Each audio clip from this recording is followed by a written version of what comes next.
What's up, guys?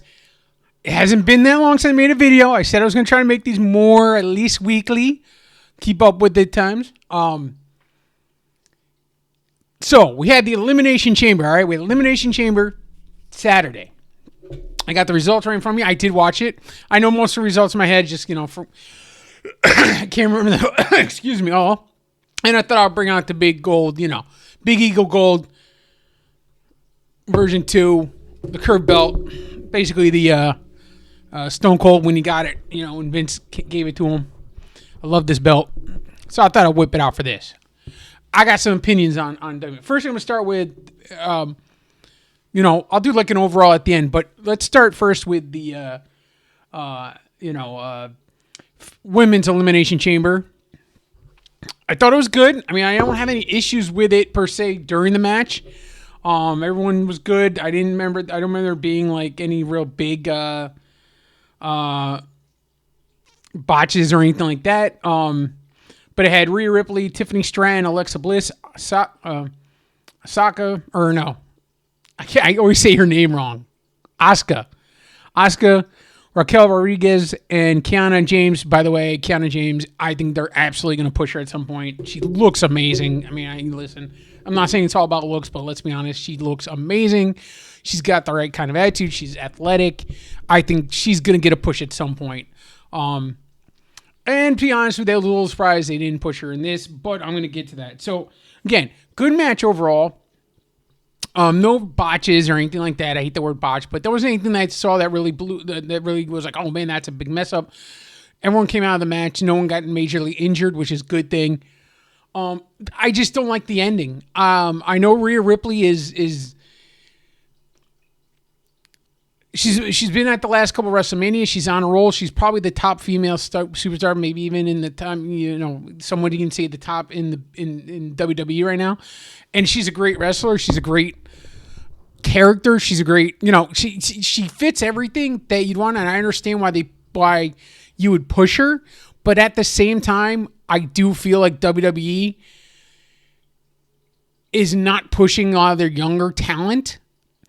And it's kind of feeling like I wanted something different. It's not something different. It's something the same. It's Rhea Ripley, going against Jade Cargill for the championship at WrestleMania, which, listen, they're both powerhouses. They both pretty much have power moves. They're not really, the high flying of any type. They don't really do that. It's going to be a very hard-hitting match. The problem I have is this. I never liked Jade Cargill.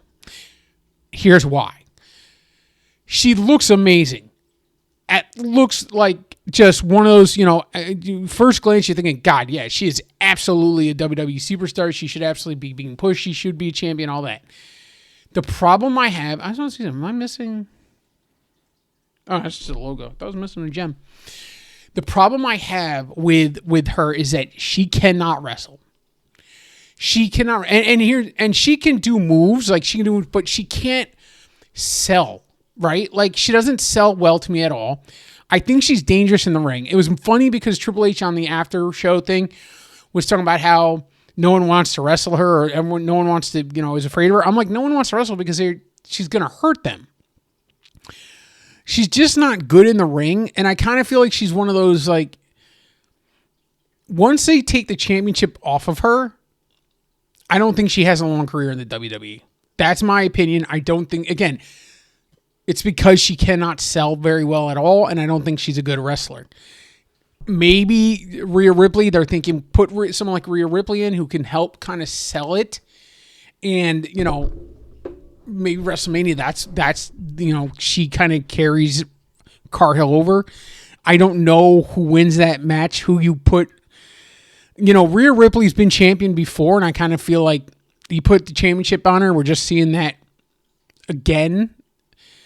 You keep it on Cargill. Okay, she has maybe you give her a little bit of a run with it, but at some point you got to take it off her because I don't think she's a draw. I think people don't find her matches exciting, so they don't, it's like, eh. So, again, a good match. I'm just disappointed who won. I think personally, looking at the list there, I mean, I would have gone either.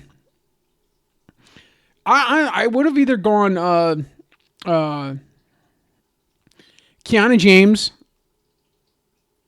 maybe Alexa Bliss, and then you could do something you could have had maybe, and then Charlotte Flair kind of come in there because I'm not sure what the plan is with Charlotte Flair right now, but I wonder if this is a way to keep Charlotte Flair and Alexa Bliss either together going into WrestleMania or have a heel turn by one of them and then it becomes Alexa Bliss versus Charlotte at WrestleMania. I could see something like that. But, that's that there. Next match was AJ Lee challenged Becky Lynch for the women's Intercontinental title. This was a match, I kind of thought they would put the championship on AJ, but I thought there was a chance they might not. It was a good match. I thought this one had not botches per se, but like you could see a couple times in the match, they seemed like they weren't on the same page with stuff.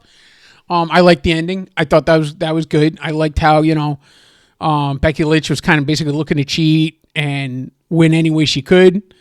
And I liked that, right? I thought the ending was good. I'm fine with AJ being the champion. She signed a contract. She's going to do some events. She's probably going to hold the title to at least WrestleMania. And then whether it's a rematch with Becky Lynch or someone new, might lose it there. But I was fine. Good match. I did feel it did. By her winning, though, by AJ Lee winning the championship, I did feel a little bit like it gave away CM Punk match because, I don't know, it just felt like her winning was like, okay, then he's got to win. But that's it. But that's, again, good match. Nothing terrible. No botches, and no one got hurt, which is good.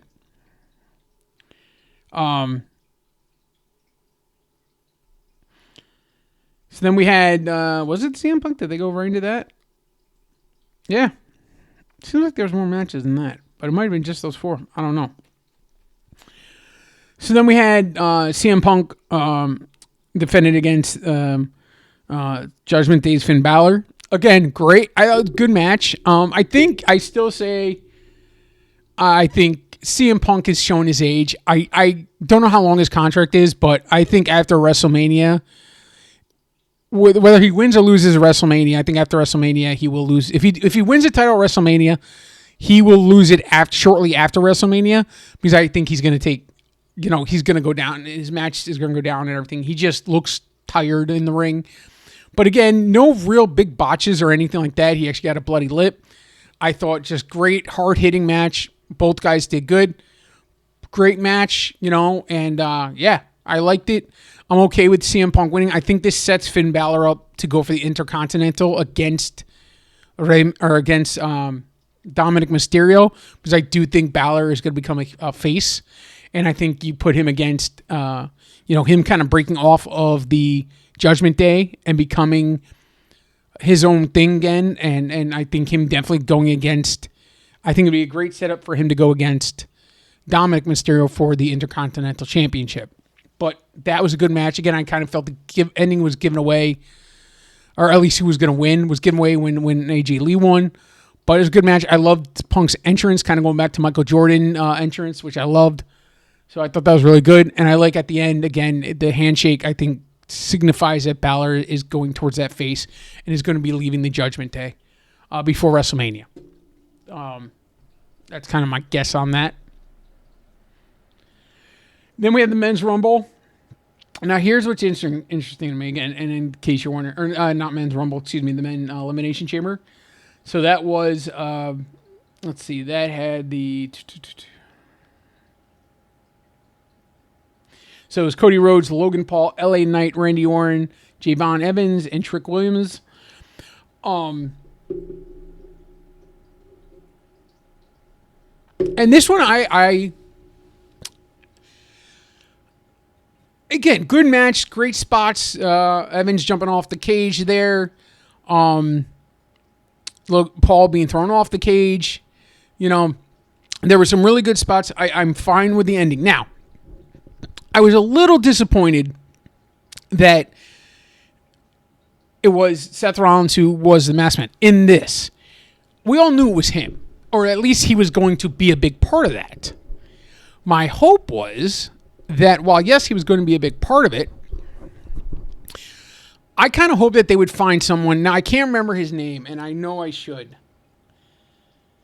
But there was someone who I thought it was. And actually, they said that he might have been the Masked Man that's playing, on Masked Man. But I was hoping it was going to be somebody else that had something to do against the Vision. Now, my feeling is still that Seth could make his own group, and that could be what we see at WrestleMania is kind of a multi-tag guys going against. Now, we know that Braun Breaker is a possibility for WrestleMania. Bronson Reed is probably out for WrestleMania. Logan Paul, and I cannot remember the other guy's name, and it's terrible. I know, and I should, but I just don't have it in front of me. I'm not to go search. I'm not searching for it. That to me is going to be, they might bring somebody in, or they make it a 6-man tag at WrestleMania. But Seth Rollins showing up. I mean, again, it was kind of. I love Paul Heyman on the outside screaming. Paul Heyman is such a good seller of this. He kind of makes this for me. But I was just disappointed that it was Seth Rollins. I wanted it to be somebody else. I wanted Seth Rollins to be a reveal later on. That he's like the leader of this. Or that he's the one that is in fact leading it. But it is what it is. I get that. And we'll see. But again, the Elimination Chamber is fine. The ending, I thought was great. They talk about Seth Rollins being involved now in like 2 or 3 of these. Having the ending kind of whatever. I thought it was great. I was a little surprised it was Randy Orton. I thought when I saw the ending, I thought, okay, maybe it's Cody Rhodes. They're going to give Cody Rhodes. But no, Randy Orton. We're now setting up Randy Orton versus Drew McIntyre. Drew McIntyre got involved again. So we're going to see Drew McIntyre at WrestleMania. Now, there is Drew McIntyre this Friday. Because of what happened, and they have Drew McIntyre versus Cody Rhodes for the championship on SmackDown. My thought is this. There is a possibility, I think. Okay. There is a possibility, I think, that. I know, Lucy. I think there's a possibility that somehow this becomes a multi-man main event. I don't think Cody Rhodes wins on Friday. However, I do think something happens that possibly causes it to be him to be added to this and make it a triple threat match. I don't know, because I don't see what else. Other than Jacob Fatu, I don't see Cody Rhodes having any other opponent. Now, they could make it a 4-man match at WrestleMania. They don't like to do that, but they could make it a 4-man because Jacob Fatu could get involved with Cody Rhodes and something there. So, I don't know. I think Friday's going to be very interesting. I think the Chamber set up WrestleMania very well. It also set up kind of some stories going into WrestleMania, which is what you have to do. Obviously, they planned their WrestleMania long before, if you watch Unreal, but this should be interesting. I know, Lucy. So that is my quick review of the Elimination Chamber. Again, overall event, I give it out of, high school grading. I give it a solid B+. I don't think it was an A. I think A is very high. I don't think it was that. I think it was a B+. Sets up WrestleMania nicely. We'll see what happens. But I hope you guys enjoyed this if you watch this video. Thank you for watching. I don't also, health update. If you go look at my old videos, you can see I was big. I was a lot bigger. My weight has gone down. My last weighing myself, 266. So that's a lot of weight I've lost so far. I'm still losing weight. Still not fully recovered, I guess, in terms of what I can eat, and everything like that. But my hunger has gone down. I don't need to eat nearly as much as I did. Still trying to get as much protein as I can while I'm still recovering in here. But yeah, 266. So thank you guys for watching. Appreciate all the support. Appreciate family. If you watch this, the support and love. Anyone else who watches this, thank you. If you like, subscribe. Great, wonderful. I don't get paid, but that doesn't matter. Hope you enjoy the belt. Hope you enjoy wrestling like I do. Thank you guys. And as always, peace.